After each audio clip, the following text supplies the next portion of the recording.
स्वयंभू मनवंतर का प्रारंभ हो गया। इन्हीं में श्री मनु जी के 2 पुत्र भी हुए।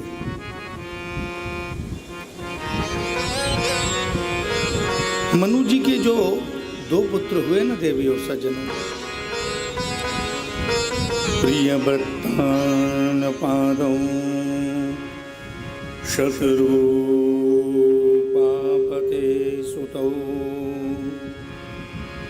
ये 2 पुत्र हुए, एक प्रियव्रत और एक उत्तानुपाद। और प्रियव्रत का तात्पर्य आप जानते ही हैं। प्रिय कहते हैं, प्रिय जो प्यारा है,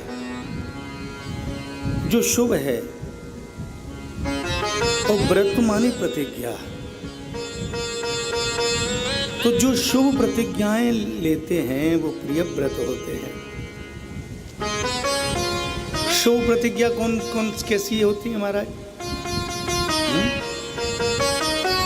ये शुभ प्रतिज्ञा है। बोले चलो चलो महाराज, गिरिराज जी में आनंद हो रहा है तो चलो। ऐसा अवसर बार बार जीव को प्राप्त नहीं होता। हम सोचें, आप सोचें, बोले महाराज क्या है, फिर मिल जाएगी कथा। लेकिन ये आप ध्यान रखिए, इस जीवन का भरोसा नहीं है व्यक्ति को। बोले महाराज जीवन के भरोसे के चक्कर में ही तो बहुत से रह गए। बोले कथा तो हो रही है लेकिन वृंदावन में तो बाढ़ आ रही है, परिक्रमा में रोक लगी है, रुक गए, नहीं आ सके। जो शुभ प्रतिज्ञा लेता है, अच्छी अच्छी प्रतिज्ञा लेता है, हम धर्म करेंगे, हम पुण्य करेंगे, हम ये सेवा भाव करेंगे, और दूसरे हैं उत्तानुपाद। ये उत्तानुपाद कौन है जानते हैं? उत्तानुपाद इस संसार का प्रत्येक जीव उत्तानुपाद है।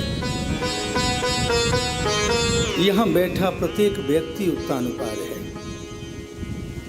आप बैठे हो, आप भी उत्तानुपाद हो, हम भी उत्तानुपाद हैं।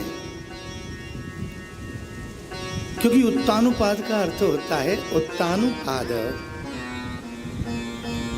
जिसके पैर तो ऊपर हैं और सर नीचे लटका हुआ है। और ये जीव मां के गर्भ में, प्रत्येक जीव की स्थिति ही यही है, हैं? मां के पेट में हर व्यक्ति उल्टा ही लटका रहता है। ये संसार का प्रत्येक जीव ही उत्तानुपाद है, ऐसे समझ लो। और इन्हीं महाराज उत्तानुपाद की एक धर्म पत्नी थी, एक देवी थी, एक रानी थी, जिनका नाम था देवी सुनीति। सो कहते हैं श्रेष्ठ जो शास्त्र की नीति से चलता हो। सुष्ठु नीतिर यस्य सह सुनीति। जो नीति से चलते हैं, शास्त्र से चलते हैं, धर्म से चलते हैं, अपने पुण्यों को एकत्रित करते रहते हैं। हाँ,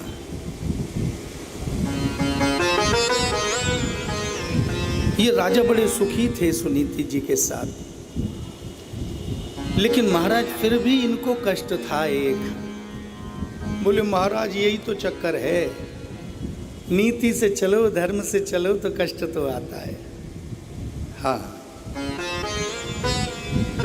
जो लोग अपेक्षाकृत, आप देखिए, दर्शन करिए, आप अगर दर्शन करेंगे,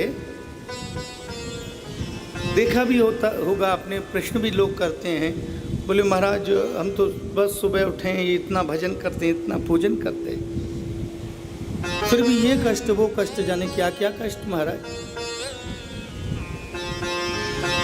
और जो लोग कुछ भी नहीं करते तो देखिए, इस बात के लिए एक बात ध्यान रखना हमेशा, जो लोग कुछ धर्म पुण्य आदि नहीं करते लेकिन फिर भी फलीभूत हो रहे हैं, तो समझना चाहिए कि उनका कुछ पुण्य अभी शेष है। तो परमात्मा उनके पुण्यों को पहले देते रहते हैं, जल्दी ले, जल्दी भोग, जल्दी भोग। और जब पुण्यों का खाता जब समाप्त हो जाता है महाराज, तो फिर तो नाम लेने वाला नहीं होता कोई जी। रावण, आप देखिए रावण के यहाँ क्या कमी थी। रावण को कुछ कमी नहीं थी, लेकिन फिर भी महाराज संपत्ति देखो, रहने का महल, सोने का।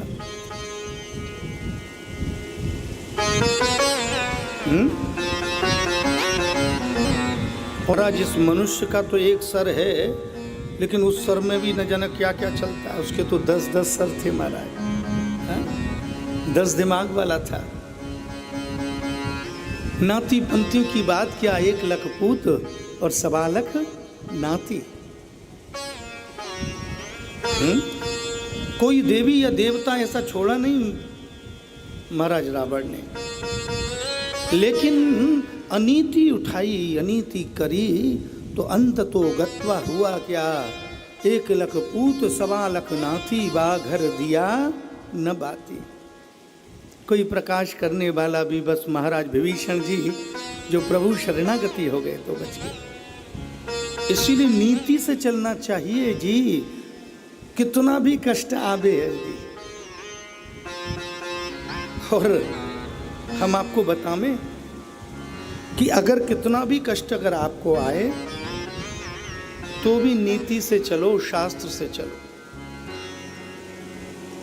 क्योंकि कभी कभी धर्म से चल चल के कष्ट आता है, तो बहुत से लोग उस मार्ग को, उस पथ को छोड़ देते हैं।